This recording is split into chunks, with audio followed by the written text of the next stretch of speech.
And we'll do the screen sharing. Please confirm when you see my screen. Yes, I can see the screen. I can see it. Okay, thank you.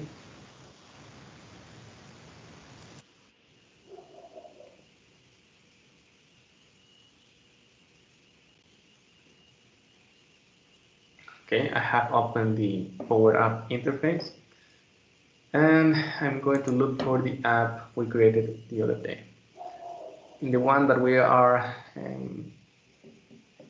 placing the controls from scratch is this one, brand new Power App. So I'm going to click on the three dots and edit. Okay.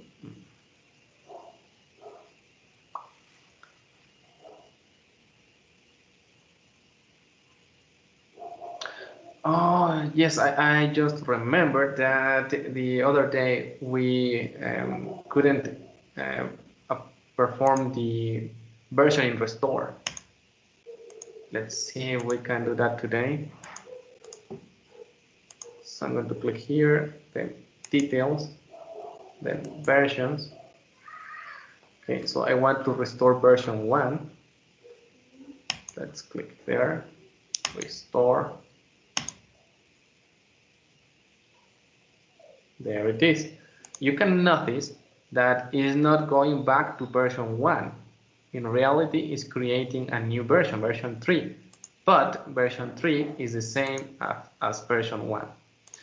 That is important because every time that you do a restore, a new version is going to be created. I wanted to mention this in order to prevent confusions later. Okay, so that is the test for the versioning. If we do the same here to restore version 2, now we should see version 4. Okay, any question about the versioning?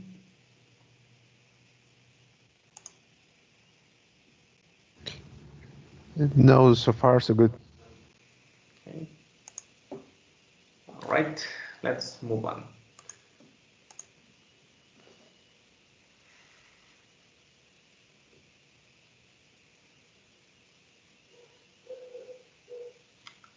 By the way, I have lowered the volume of my mic today. If you cannot hear me, please tell me. If you hear me very low, don't hesitate to tell, please.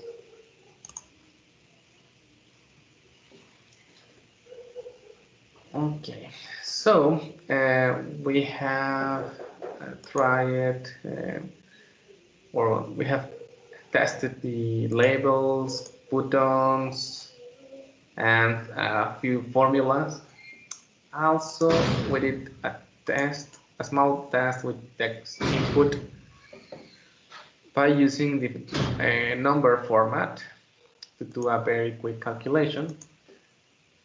Okay, so let's see what other controls we have. If we click here in the text category, we can see there are more types of text editors. This one is going to allow us to insert HTML. Not so much as a way to capture text, rather a way to present the text to the user, to show it to the user. It's important to understand that not all of these are for input. Label is to read values, text input is to receive values, HTML is to, again, to display, is read-only. The rich text editor, let's show it here. The difference from a text box is that this one allows some enriched formatting, but is for input. And then pen input, as the name says, also for input. There you can see. You can do this with your mobile device and with your finger. and it works for signatures and other stuff. Okay. The thing is that this category is basically to help find faster text-related controls, but you can also find some of them in other places. For example, we can see label right here. It's the same control. It's just that because label is very, very common, that's why it occupies a position here. And similar here in the input category, we again have the text input, pen input, and that's it. But it's also together with other set of controls. And by the way, the button is also here. So you will find that some of these controls are located in more than one position, but that doesn't make it a different control. It's just that it appears twice. Okay, so regarding the text controls, there is not much to say because it's pretty obvious what it is. This is another way to capture text. This is a way to capture things written by hand or with a pointer, but it's data that you can store. If you configure the proper settings to save this data, you can send it to your data storage. Either it could be SharePoint list, SQL table, maybe an entity in the now so-called Dataverse, used to be the common data service, or other repositories like that. We are going to see some ways to store this data later. For now, let's move on to more basic controls. For example, here in the input category, let's choose the dropdown. Okay, actually, let's create another screen. This is too dirty already, too crowded with stuff. So let's see. Oh, so far we have been creating only blank screen, basically an empty screen, and then putting content inside. But there are other templates for the screen. Most of them you can create them manually by adding the controls. For example, this one, list, this one, this one, this one. There is a lot of ways that you can get the same result. However, there are a few that could be very difficult to get something like that without using the template. For example, the scroll label. The scroll label is not important because of this. Actually, this doesn't have any value. We can just delete that. The important thing is the canvas section that is added inside the screen. This is a repetitive section. If I click here, I can have more blocks to use as I want. I'm going to reduce the size. Okay.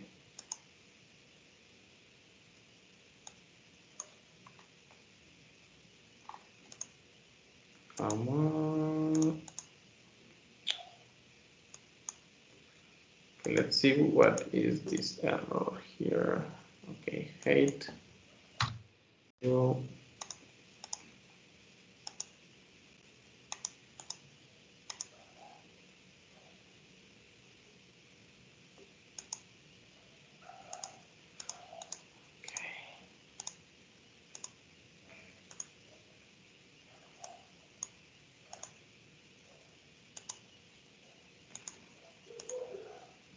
Okay, there it is.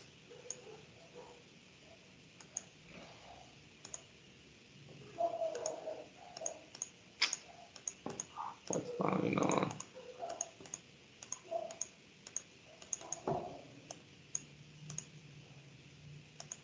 Okay, so I'm adding blocks or sections to add content. Each one of these is like another screen, but you are basically dividing it in multiple areas.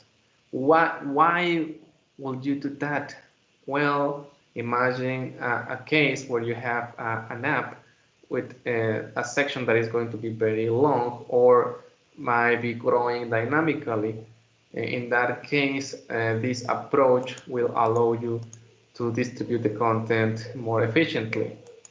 On the other hand, if you choose a normal screen like that, it will be not that flexible. For example, let's duplicate this. If you can see, I'm trying to push it down, but it's not moving, not going anywhere. The same for this one. There is some controls though that have scroll bars by themselves. For example, a gallery. Let's add a blank screen for a gallery. Okay, so this is a new empty screen, and I'm going to add a gallery.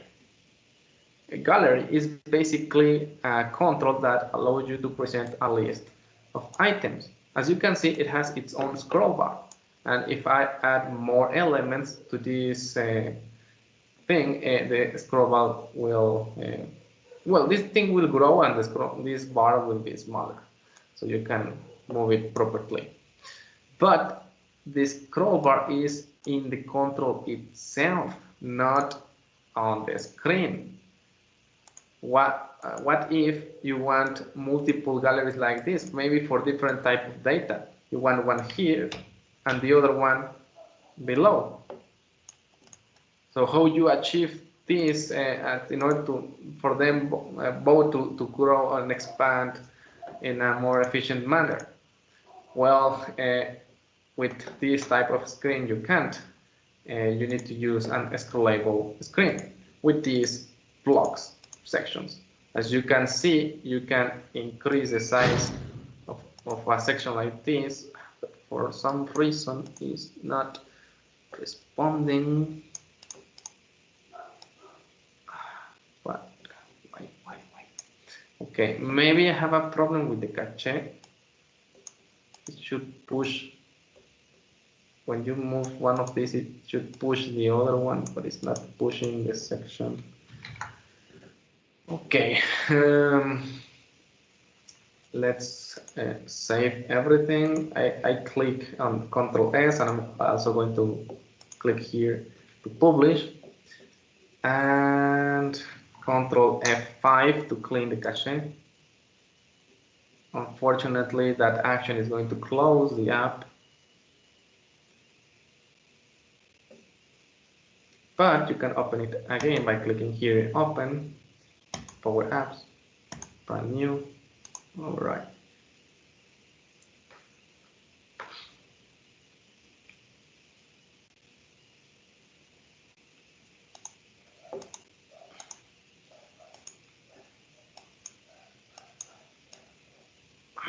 Why is this overlapping?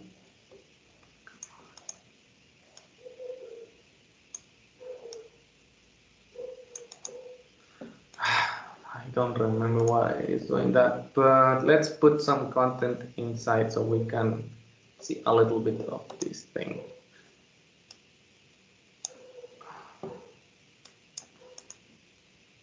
And maybe some labels here.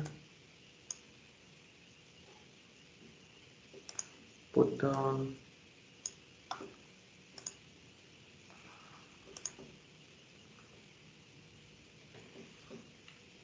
Okay, one situation thought when you try to add a gallery into a data card is not going to get in that easy. Let me do that again.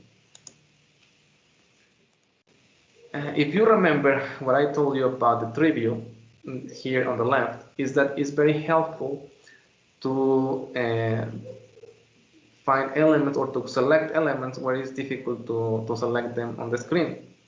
And in this, in the case of the button and the label, we can identify that is already inside the data card 1. But if I try to insert a gallery in the data card, it appears outside here. It's not that nice, but not very user-friendly, but not impossible. So let's try to do a cut and then paste. And now the gallery is inside the data card. You can see. Okay, and now the data card is responding better. it acts better with some content inside. Okay, this layout is very ugly when it's empty, so let's change it to something else.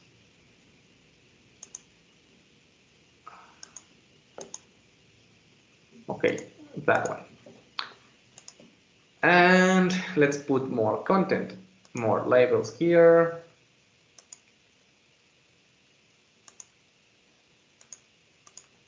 More labels here, a little bit there. Maybe a picture. Let's make this picture a little larger.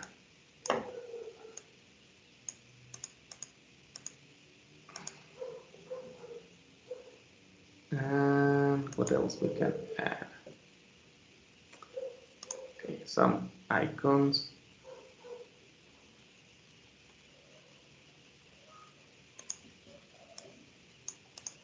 Okay, now let's add more content here, more buttons, and probably another gallery. But again, we have the same problem. This gallery is not getting in, so I have to cut, select the data card, then paste. Now you can see the gallery is inside.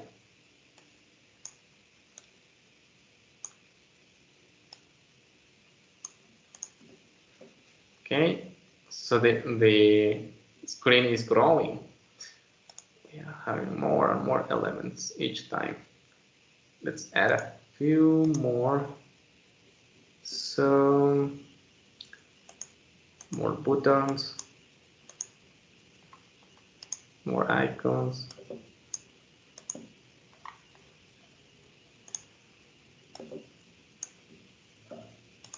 I think that's enough. Let's execute this.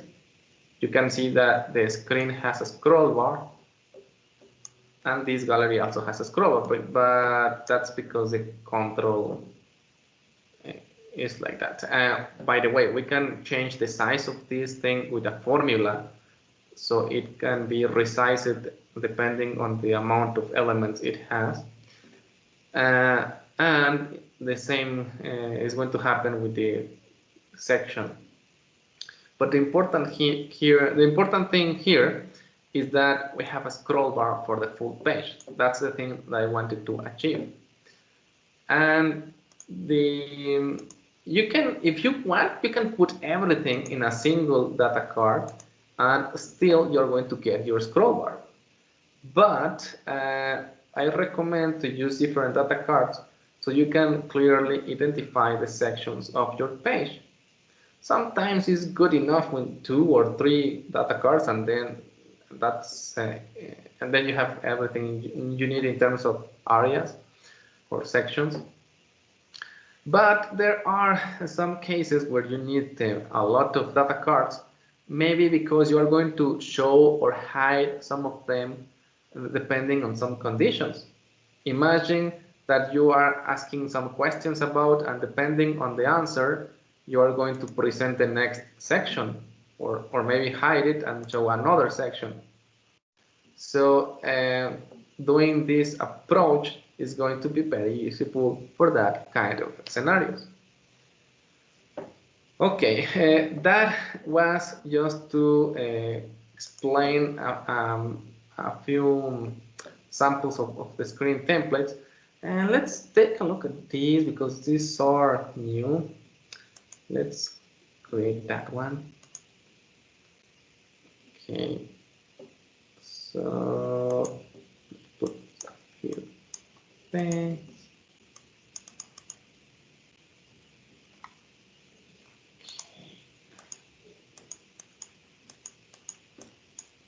See, I'm not sure about these new layouts, but they seem very restrictive.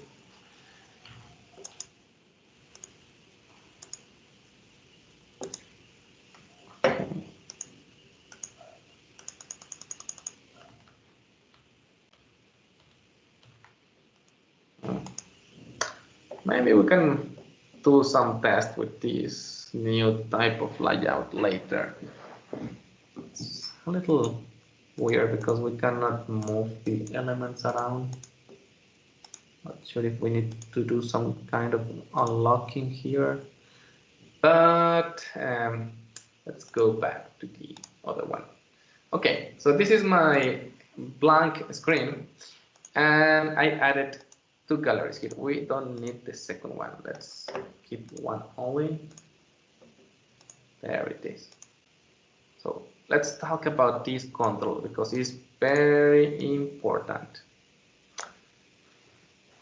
Okay, so galleries is one way to present your data when you have multiple records to show on the screen.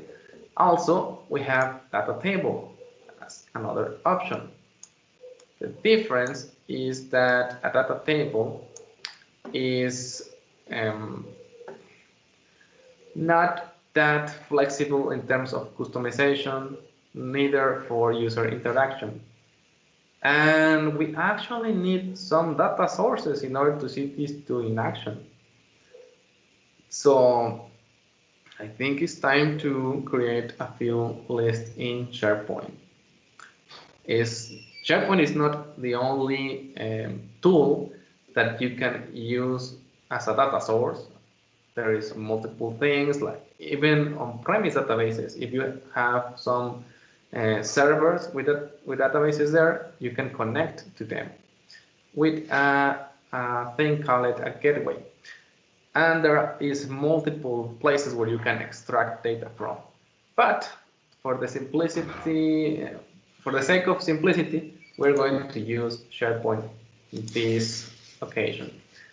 Okay, so no, we don't want to open this.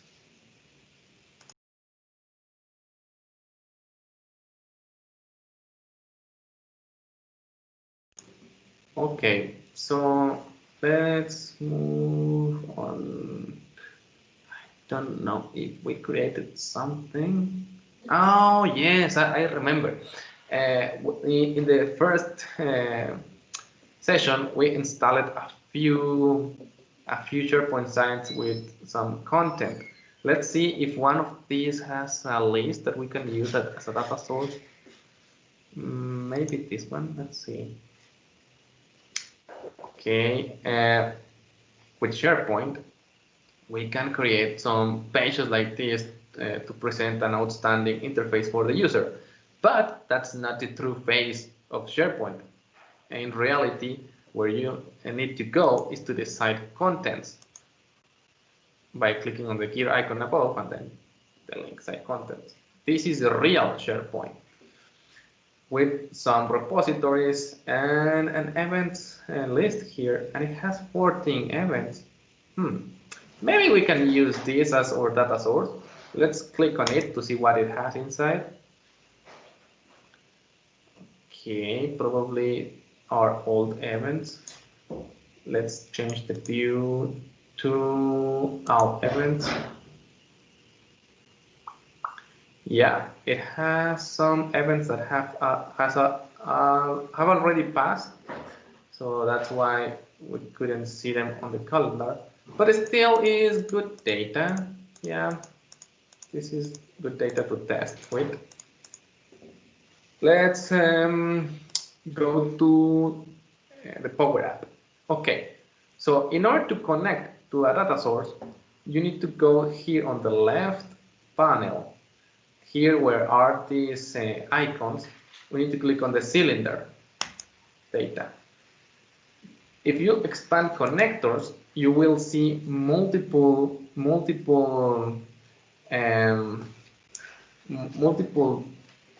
things that you can connect to, but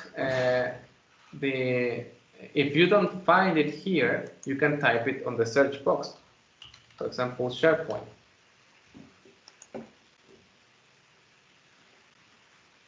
Okay, I'm going to say connect directly, connect.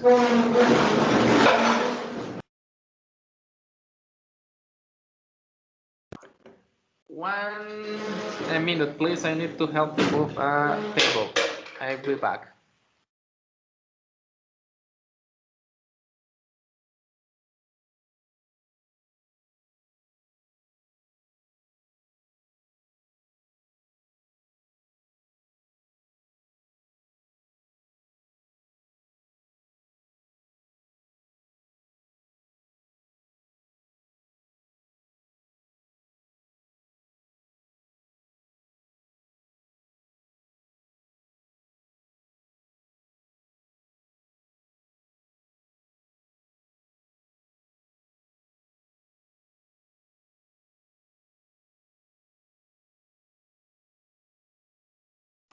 Okay, sorry for that. Let's continue. So I click on the connectors and selected SharePoint.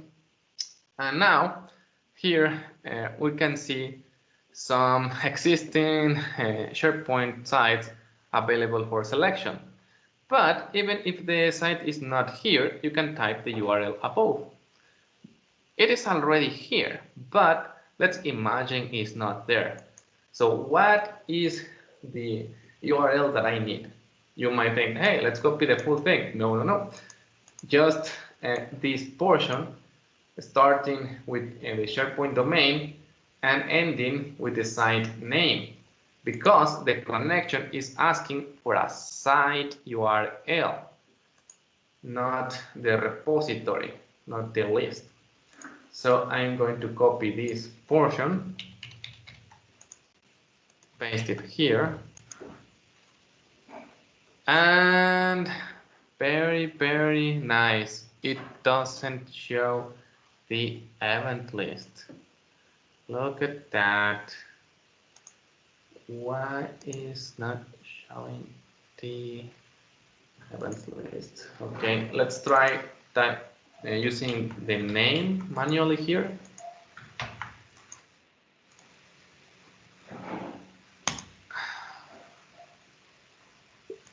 I think that worked, but there is only one way to know. So let's select the data table. By the way, before doing anything else, don't keep this thing open. Go back to the tree view, because remember, it's very important that you see the controls that you are using here on the tree view and be able to switch from one control to another with ease. So I'm going to select the data table 1. Once it is selected, you will see that it prompts for a selection. You can select the data source here, or in the properties panel here, there is the first property says data source. I can select it here too. We have a third option.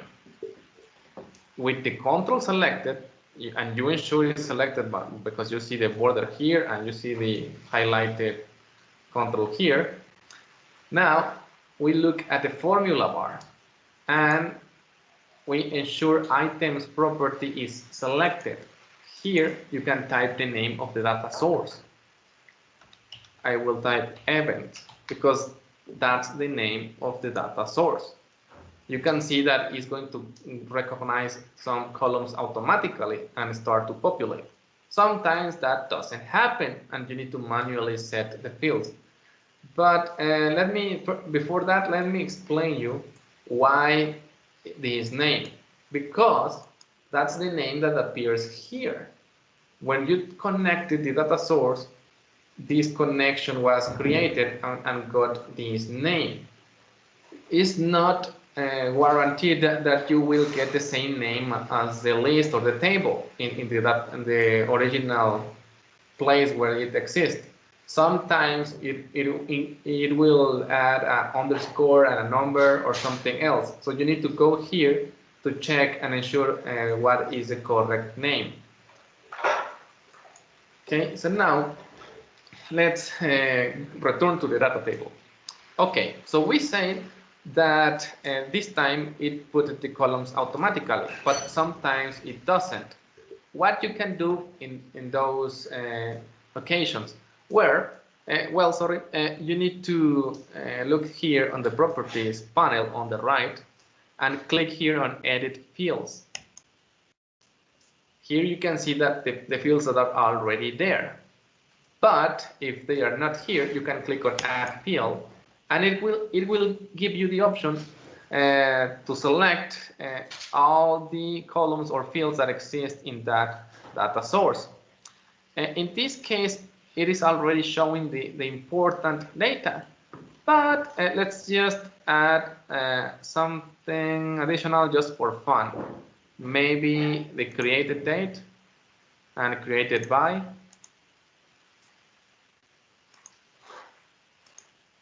Okay, so let's take a look.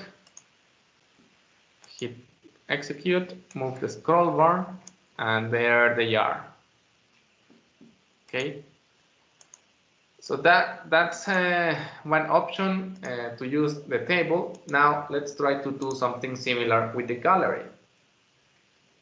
So as I said, if you select the object, it will prompt for data source selection here. In the same way as the data table, it also has that property here in the properties panel. You can pick it from here. But also you have the property here in the formula bar. You can see that the gallery has a lot more properties than the table, but also has the same property called items. In this case, it has a sample data source. Let's get rid of that and type events. Okay.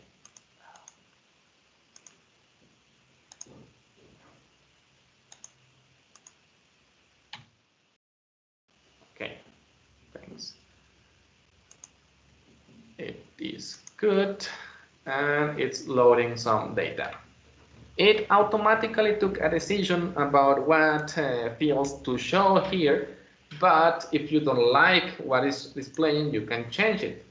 You can do it in a similar fashion as the data table, but normally it is more efficient just to work here in the formula bar. Let's, for example, let's see first how we can edit these values. With the gallery selected, you see here fields and click edit. You can change the value that is assigned to that element from here. But this panel doesn't give you the option to add more fields. And if you want to do some calculation or something with the value, this panel is not going to be very useful. That's why when working with galleries, I never use this panel. It's totally useless. So what I do instead? Well, just select the gallery, actually the row, and then start adding labels as much as I want. You can see that some of them have values because it has some say functionality that it automatically assigns the next field in the SharePoint list. But I can decide what thing to show on a specific location. Here the title is fine, and we have the start time.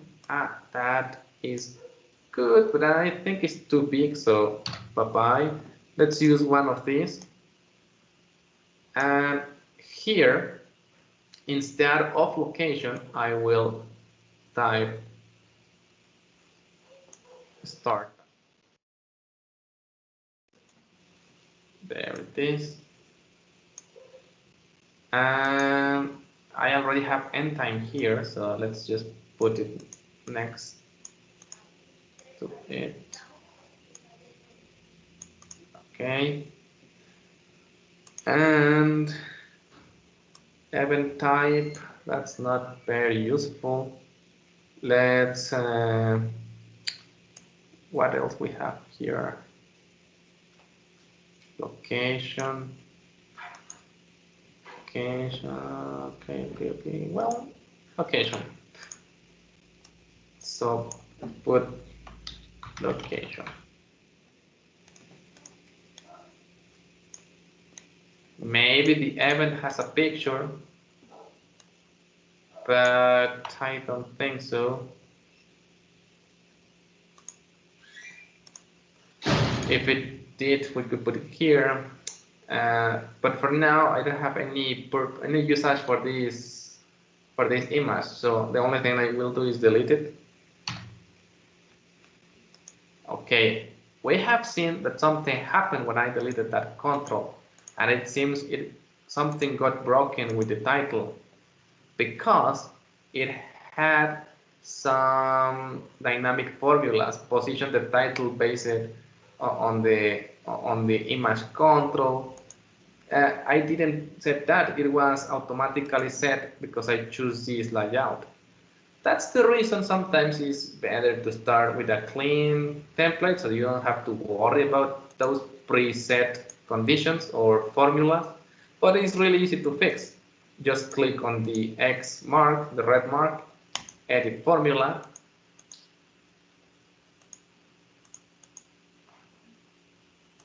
Let's put 100. Okay, and let's change this thing to 100. Okay, and now the error is gone, and I can move this as I want. Okay, very easy. Another thing that you might notice already is that if you do something in this row, the same will happen for the following rows.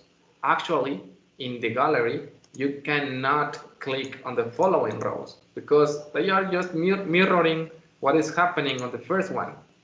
Basically, the first one is the mock-up or the sample that all the others use to know how to display the data.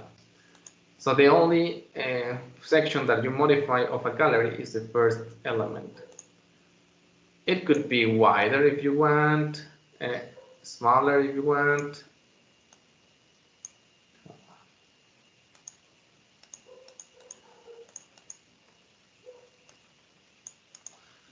Okay.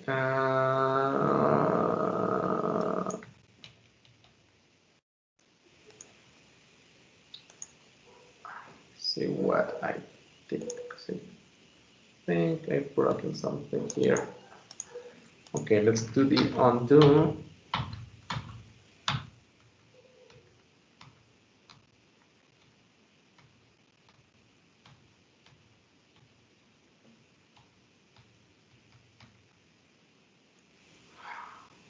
Something with this thing.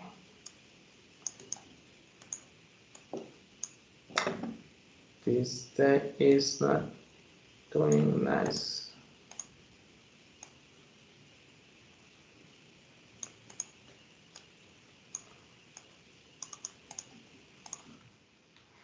Okay, let's try to refresh this.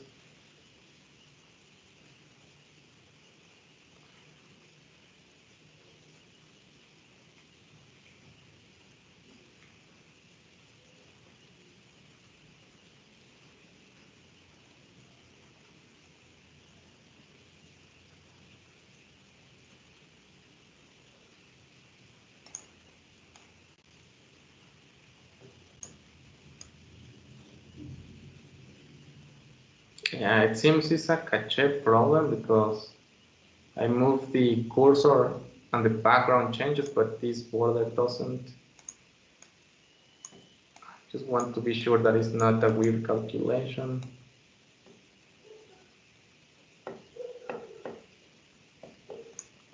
Okay. Refresh this thing better.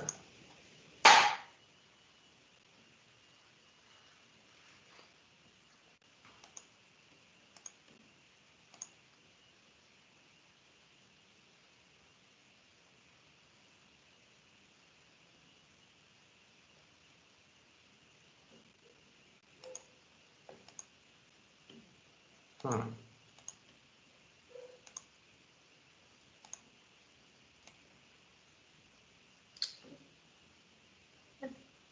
Okay.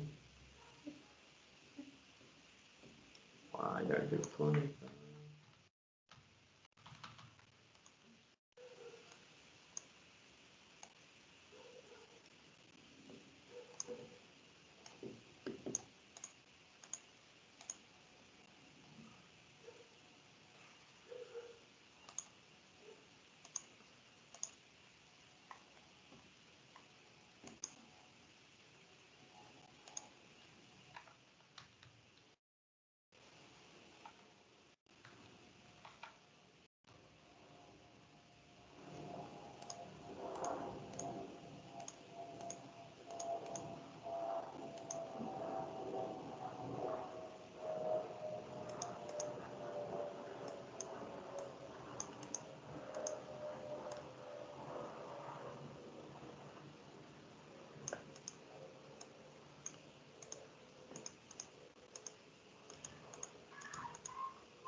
What I should put in.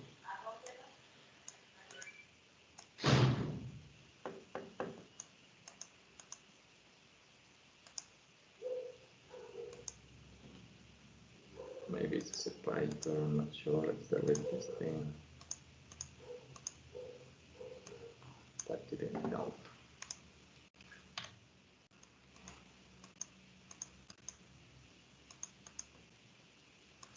Okay, let's see if I can start with a cleaner gallery.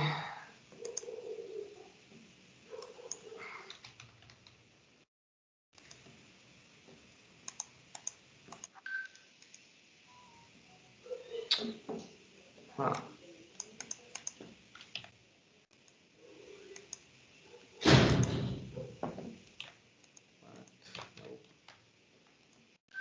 I think there is a problem with the browser. Let's save it here.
Come on. What?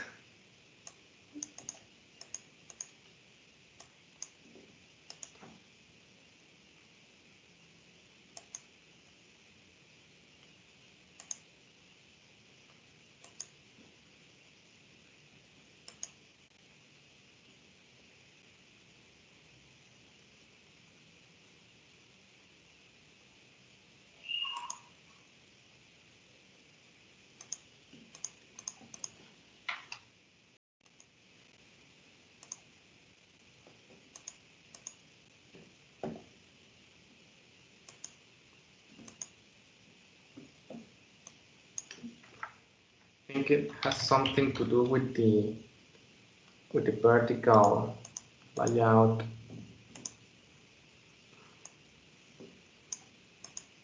I cannot confirm because you see that this is normal, kind of normal, but for the horizontal layout,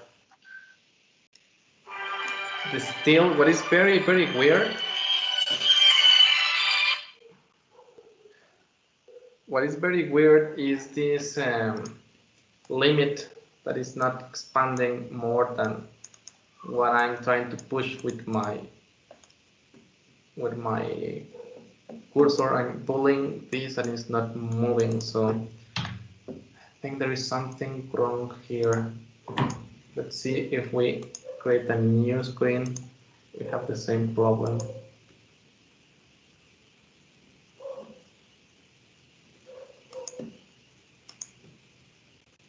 Okay, all good so far. Let's do, I'm going to change the size of this just to force that error to happen again. So let's see if that happens. No.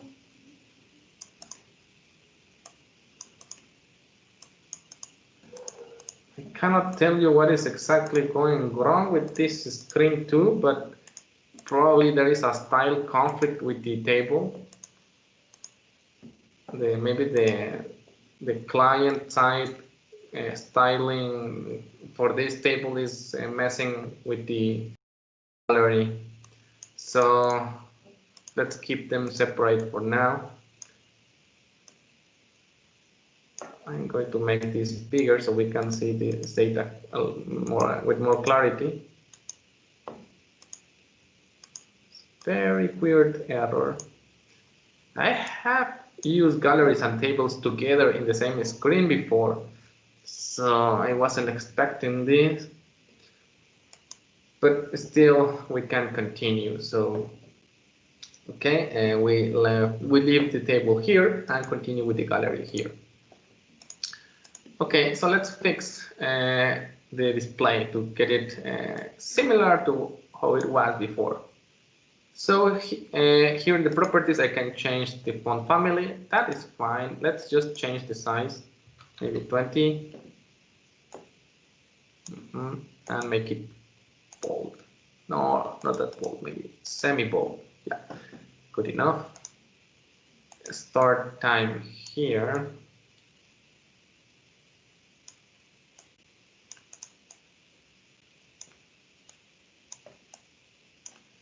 And this label is for the location. There it is. All right. And let's put the separator so it looks a little better when reading. Unfortunately, there is no like line icon or line graphic. You need to use a rectangle to create a line. Very weird, but that's how it works. So here on the icons, I'm going to select rectangle. And then, first of all, I'm going to expand it to the size of my gallery. and I can make it smaller. But the easiest way to do it is here with the size. Here you can see it's 23 height. I'm going to put 1. And there you go. Now you have a line or straw. Don't remember what's the other name for that in English, but let's just call it one line. Okay, so but there is a small detail with that line. If you increase the size of your gallery or decrease, the line doesn't follow. So how to fix that? Well, we can try to do a calculation. So I pick the rectangle and I'm going to go to the formula width, this one. And instead of a specific number, I'm going to tell this, hey, use the gallery 6.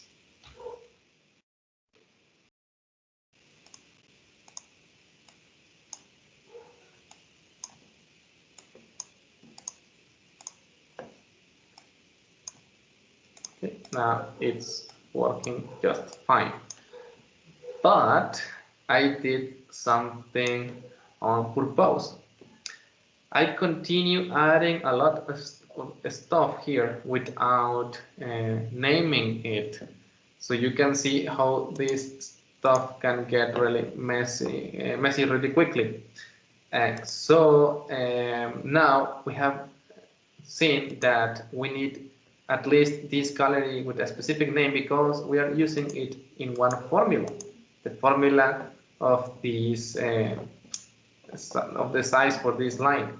So let's follow the best practice and put a name to this gallery, which would be gallery events.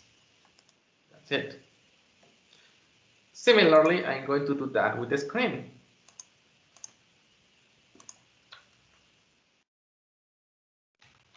Events screen. Okay.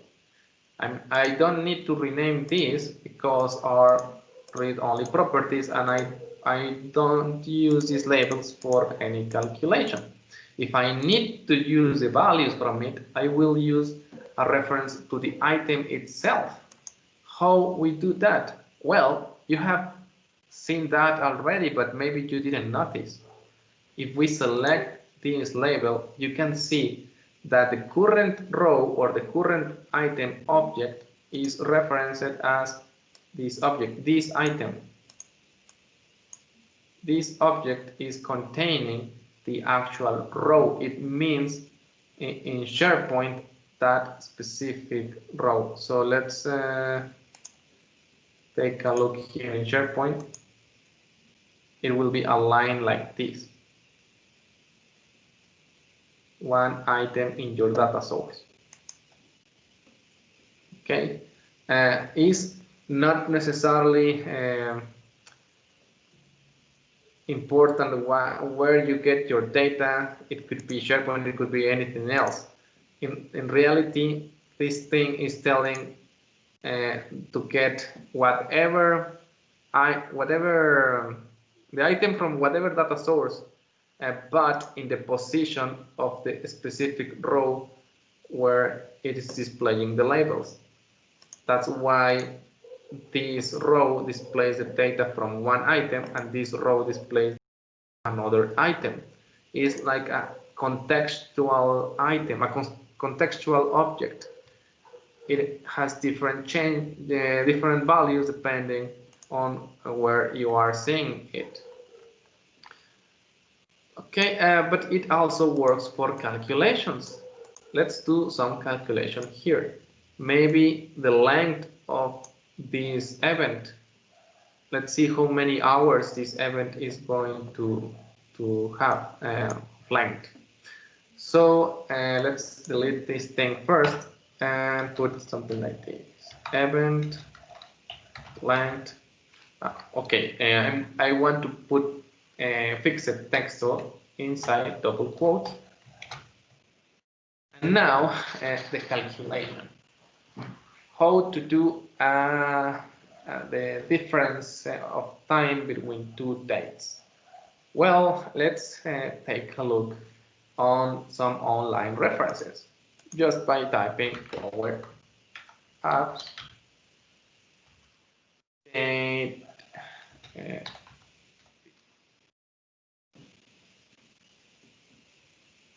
effective. Okay.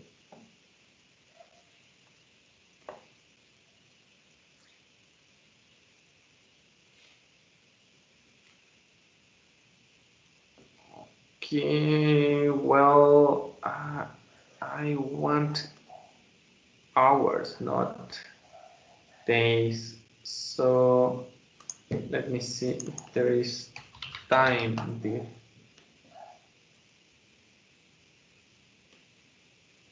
I think it's time offset.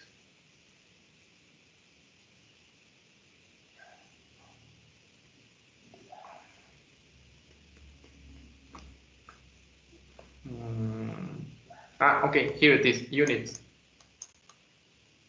is the third parameter. I am going to ask for hours. Okay, so let's use this date diff.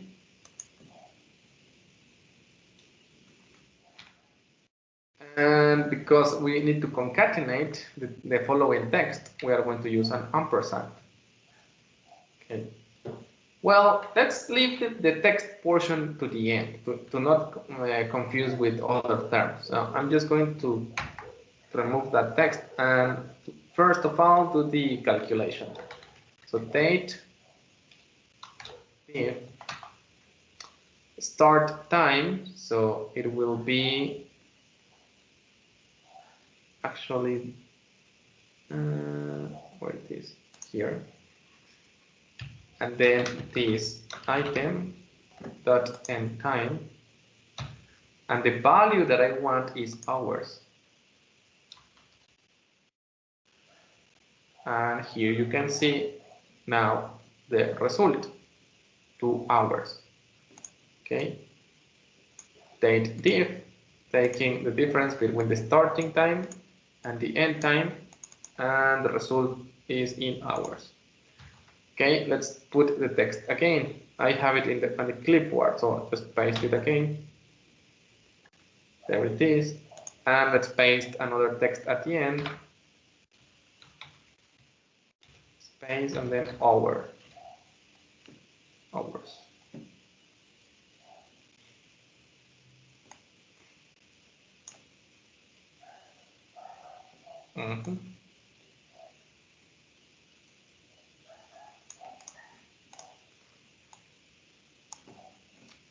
Let's click play. Let's see. Look at this. This is an event that lasts many days. So it is saying that it will last this many hours. Actually, this is even worse.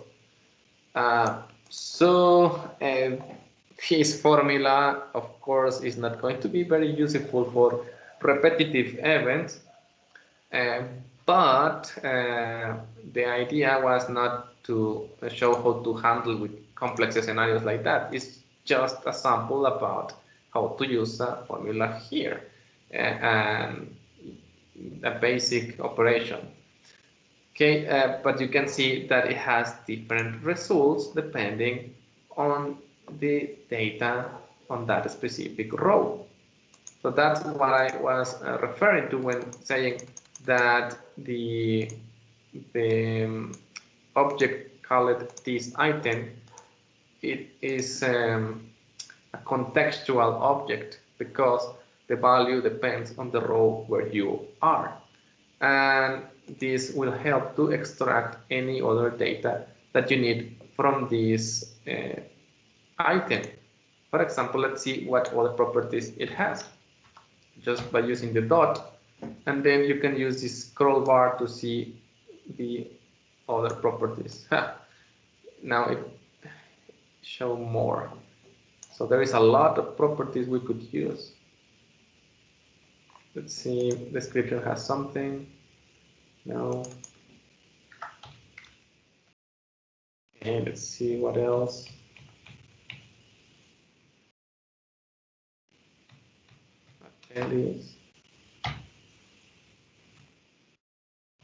This might have multiple people, so I'm not expecting to see anything here yet.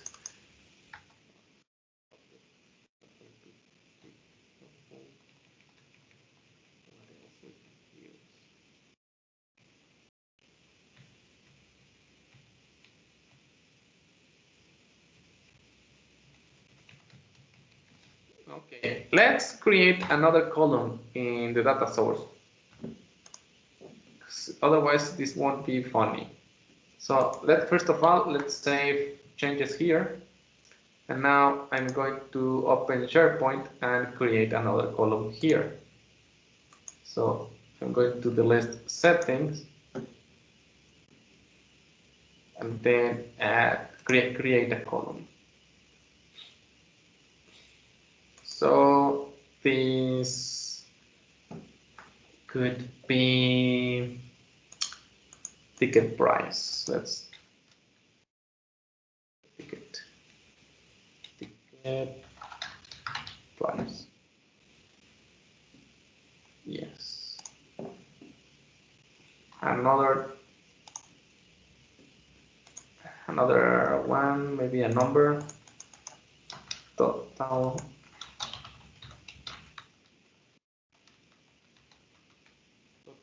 attendees.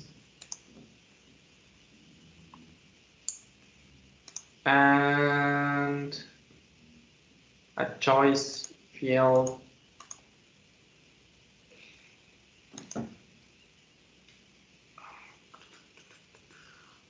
could be label.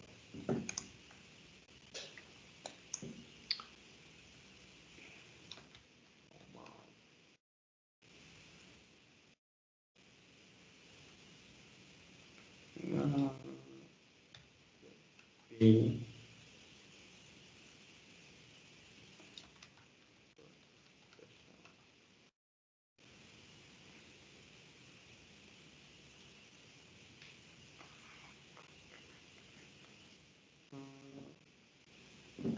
yeah.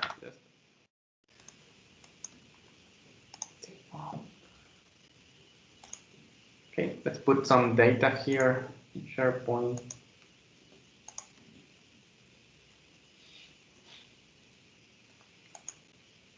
Actually, it's not displaying the column, so let's add them, modify the view.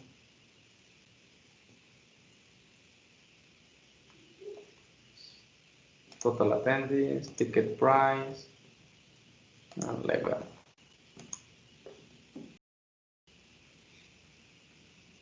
Okay, now quick edit. There it is. Let's put some categories here.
Okay,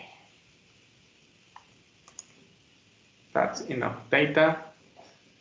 Let's return to the gallery. If you try to get that data right away, you won't get it. But let's see it. I put a dot and I'm going to look for ticket price, level, total attendees. I don't see it here. I don't see any of them here. So why is that? Because Power Apps needs to refresh the data source in order to get the additional data, the additional columns, or anything new. So I need to click here on data and click here refresh. As I told you, the first thing you have to do after you finish with data sources is return to the tree view. Okay, so now if I click on the label that I added, I should see the what's the level? Okay, the level has an extra property that is value because this column is a choice column. It mostly depends on what data source you are using, how these columns are defined on the data source. But if you're working with choice fields from SharePoint, you need to do an extra step, which is using this additional property called value. Okay, see, let's add another label. This one will be for the ticket price. Actually, let's put something before ticket price.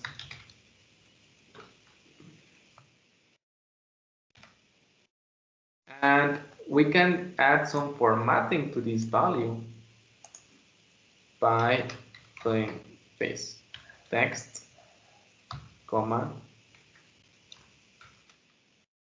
Here, I'm going to do this. And this thing, comma, to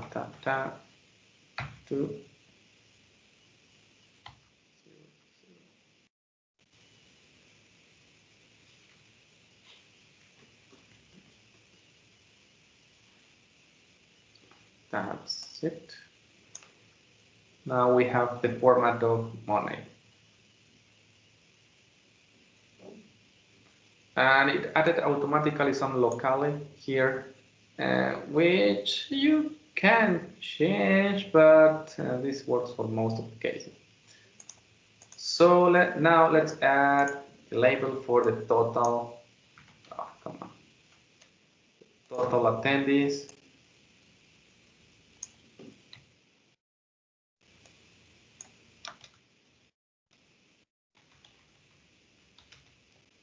Another concatenation, so ampersand.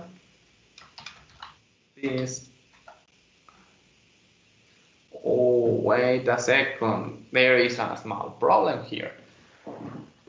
I added the label, but it's not inside the gallery. That happened very frequently. You can see that I'm trying to find the object this item, and all I can see is this weird object called display. And that's a very easy way to see that you are not working on the right place. So let's get rid of this label. Click on the gallery, then inside on the row label, and now it is inside the gallery. So again, let's type here total attendees, but I want some text at the beginning. Total attendees.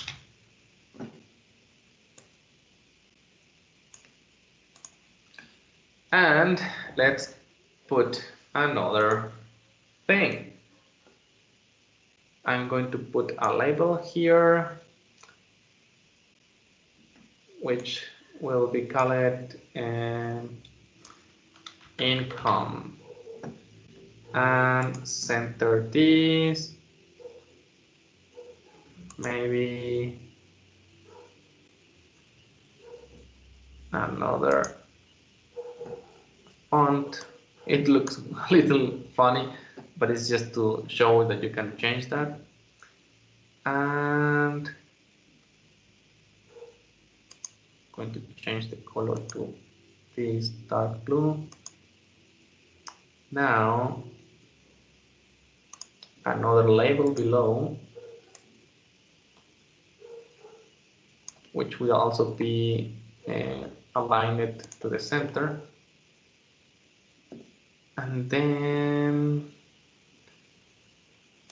okay, maybe a little bit larger. That. Some background.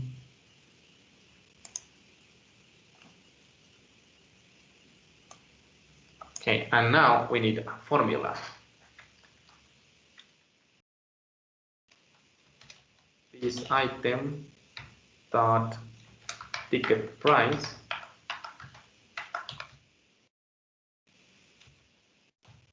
asterisk, which is the multiplication, then this item dot total attendees.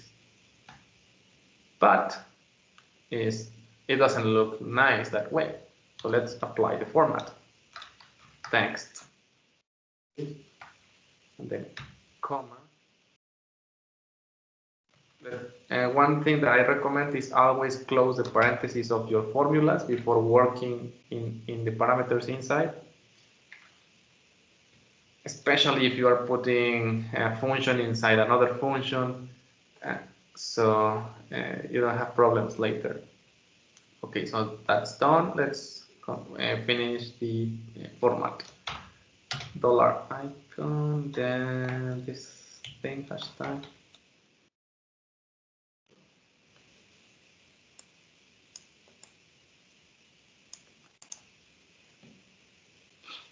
That's it. Really easy. Piece of cake.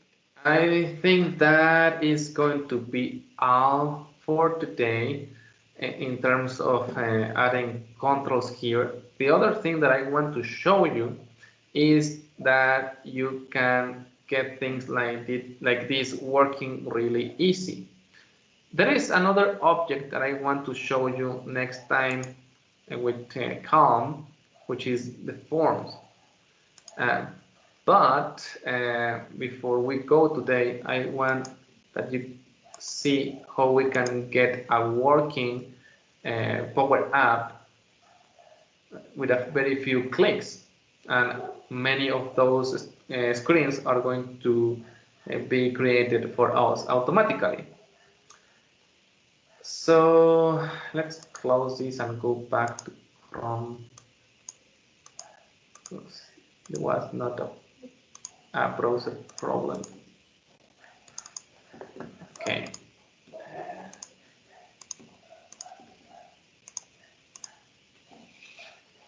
Okay, I'm going to create an app, but instead of create from scratch, I'm going to select this thing that says start from data. You can even use Excel as your data source, but I'm going to select the same list. So SharePoint.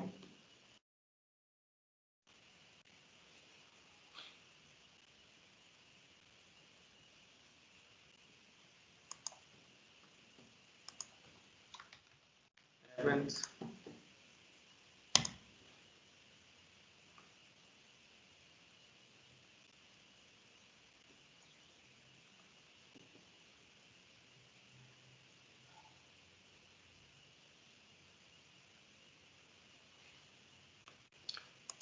There it is. It has automatically generated this app with 3 screens.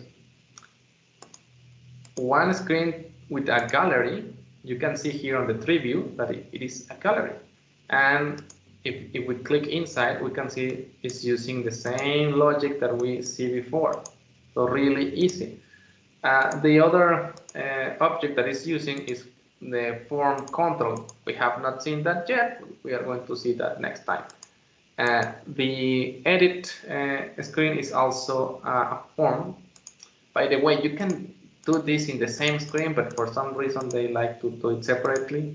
There are some cases where you want to separate the read screen from the edit screen, but we are going to discuss that next time.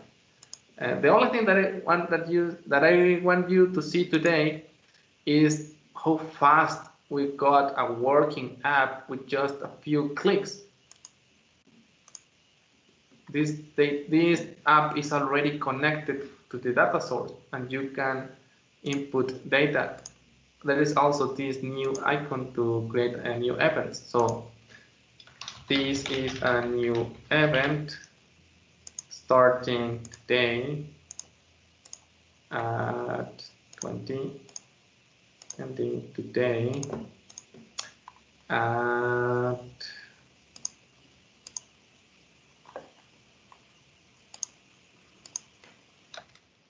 is for demo purposes.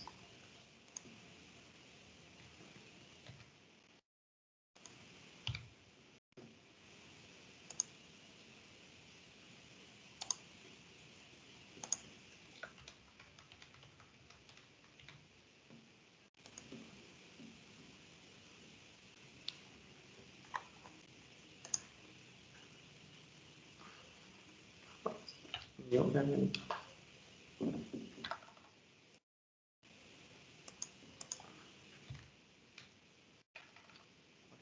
Name that I put to it.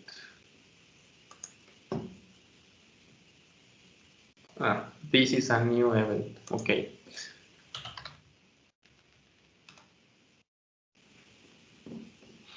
There it is.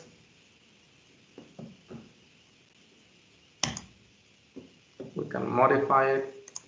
Right now it says 10, 6 attendees. Let's change this to 20, 12 attendees. There it is. Here in SharePoint. There it is. That's it. Very, very easy. This is a very good solution when you have an urgency. You are requested to create an app in short time that works for that input, and they say, hey, all I want is to have an interface from my mobile phone to input some data to the data source. Then this approach is going to be very, very useful. Also, it helps when you are learning to see how things are connected. You can notice here how the fields are tied together, how this button is working, what this button is doing here in the formulas. And then here on the following screen, you can see what this is doing, the recycle bin also. What else? Here on the edit screen, the check mark that is used to save the changes, in this case, submit the form. So there is many things that you can see from a thing like this. And the difference from another app created with a template, which is also very good for learning, is that this one is not that complex. It's just doing basic stuff. So as a starting point to learn quickly, this is very good. Then if you have got all you can from this approach, you can now jump to the next level, which is to look at these templates and see what they have to offer to you in terms of new things to learn. Okay, right, that's all for today. I want to hear if you have some comments about what we have seen today. Rather than just saying that everything is good, I believe it will be nice to hear some thoughts from you. Maybe not, if you don't have questions, that's fine, I understand. But what are you thinking about this? What could be done? What has been triggered in your mind by hearing about how these galleries work? Or maybe talk about the issue we saw before. Just let's try to make a conversation. Okay, let's see who goes first. We have some new attendees today, so Erika, please, you go first.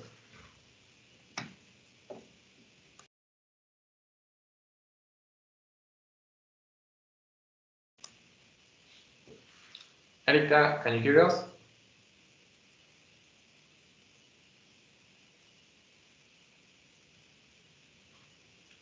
Okay, I think she cannot hear us, or maybe has some problem with the mic. Let's. Hi. Okay, there you are. Hi. We can hear you now. Okay, so what do you think about this? Um, you can hear me? Yes, I can hear you pretty well.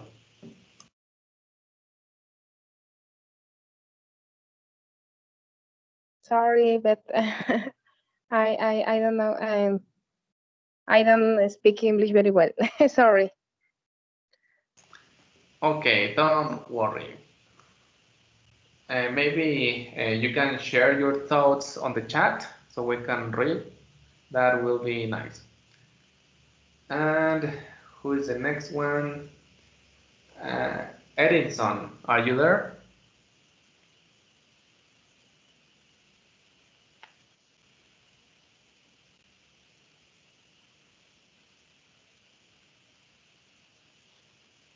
Okay, why Edinson always is very quiet at the end?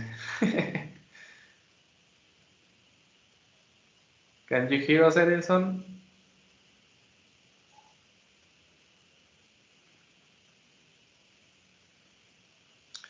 Okay, we're going to try later. Juan Perez. Okay, can you hear us? Hey, Isaac. Yep. Okay, what are your thoughts about this? Oh, it's very helpful. I haven't had a chance to see this tool before, but I'm just starting to learn about this.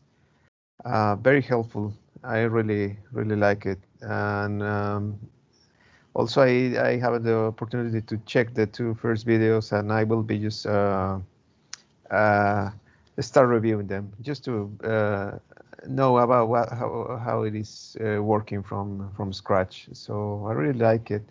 I just have a question, Isaac, if you allow me. It's if you use SQL Server as a data source for these Power Apps? Yes, as well as Oh, hundreds of others. got it. Okay.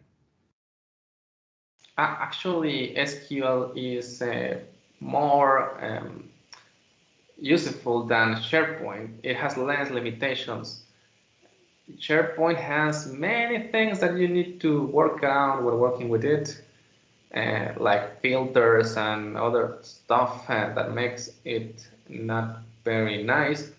Uh, but the advantage of SharePoint is that you don't need any additional investment. You don't need to purchase a hosting for your database or another external service. It's something that is already there, and it helps. It's very helpful for most scenarios. Only when you are dealing with really big or a big volume of data is when you see maybe it's not the best option, but to start is very good. What do you think, Juan, about the formulas, the calculations we did today? Is that familiar to you? It looks easy for you, or looks weird or difficult? No, it's fine. It looks familiar. It's really it's similar to Excel, but I can see the some of the The syntax is like Visual Basic. But yeah, it says it looks familiar. I mean, the way it gets like object-oriented notation when you get the values of the controls or you reference the values of the controls. So yeah, it's something that it looks familiar. Okay, thank you very much. Let's move on. Franklin, can you give us your thoughts, please? Yes, I said. For now, Power Apps looks very easy. The formula seems very easy too. It's familiar, as one said, like Visual Basic. Um, I don't know. I think is all the things that we see for now is seem too easy. But I want to know what is the complicated thing to do in Power Apps. All right, thank you very much, and we are going to get there very soon. I think we are moving in a very good speed, unless people here that has more experience tell otherwise. But we have covered pretty much the basic things, and each time we see formulas. So yes, I think we are going to get there very soon. Emmanuel, please share your thoughts with us.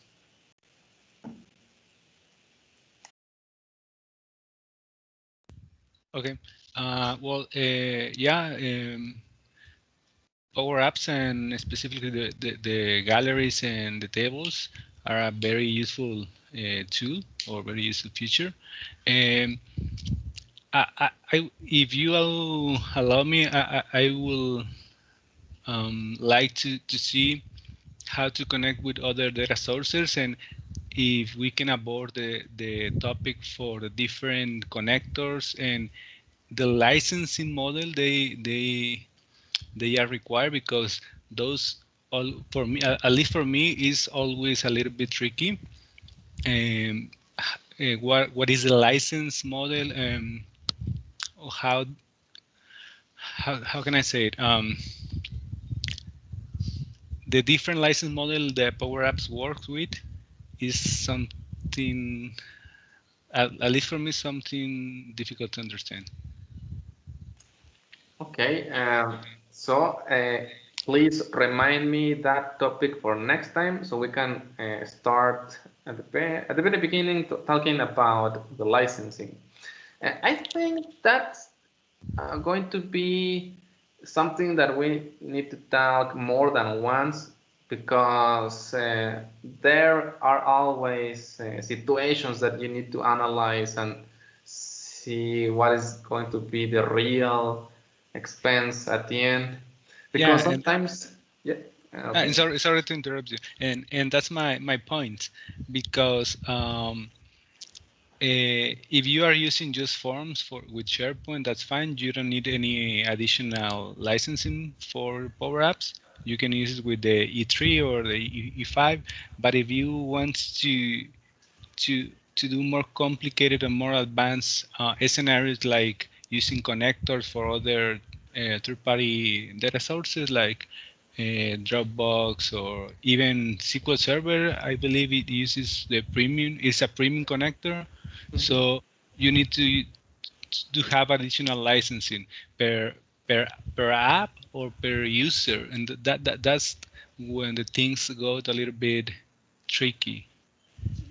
Yeah, that's correct, and that's the reason I want to talk this next time, because it's better to have some minutes to talk it with calm. Uh,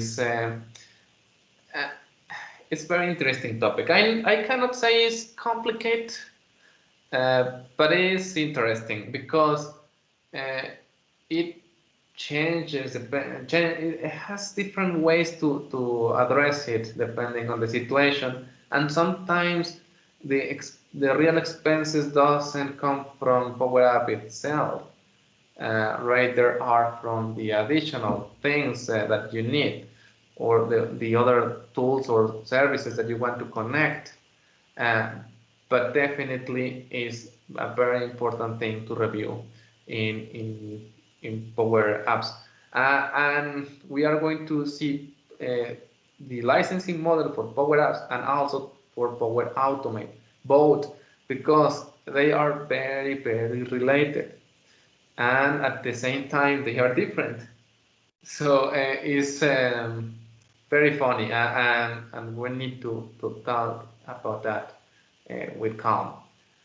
Um, how about some interesting situations, Emmanuel, that you have faced when using galleries?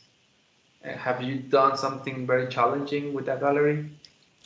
Yeah, some not really complicated, but something you have to some tips that you need to have in mind. For example, when you are querying for more than 2,000 elements, I believe so. Yeah, you need to use delegates for filtering or for sorting. So those kind of things you need to be aware of how to address them, especially when you are working with SharePoint. Totally true, and that's just a point of the iceberg. Yep. But yeah, definitely very, very important to talk about limits and thresholds because there are limits with the app. There is also limits uh, with the data source too.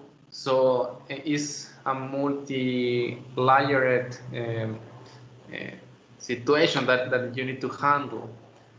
It's not just one thing to look at. It's multi places that you need to consider when discussing about this situation with the data volume. Um, okay, so Mukesh, please give us your thoughts. Yes, actually today's session was very interactive and very lovable, and I have learned a lot of from this session, especially like some easy step how to create the power apps and some formulas. That is very basic understanding. So definitely this session was very interactive to me. One thing that you find complicate from the topics we saw today? Yes, they actually use whatever creating the interact with the SharePoint and like when you create the blank, then I guess it's some complicated. But when you create the out of box, that is very simple. But both are similar. Okay.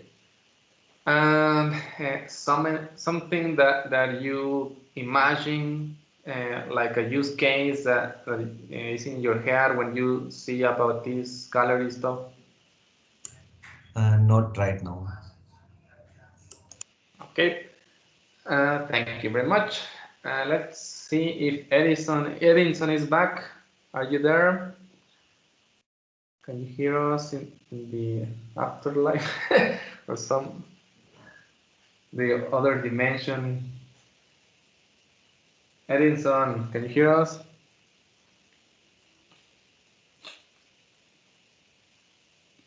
3, 2, 1, 0.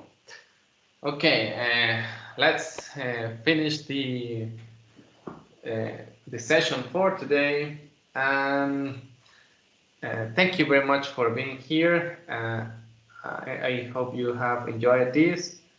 And let's continue until next time. Thank you very much. Have a very nice day or night.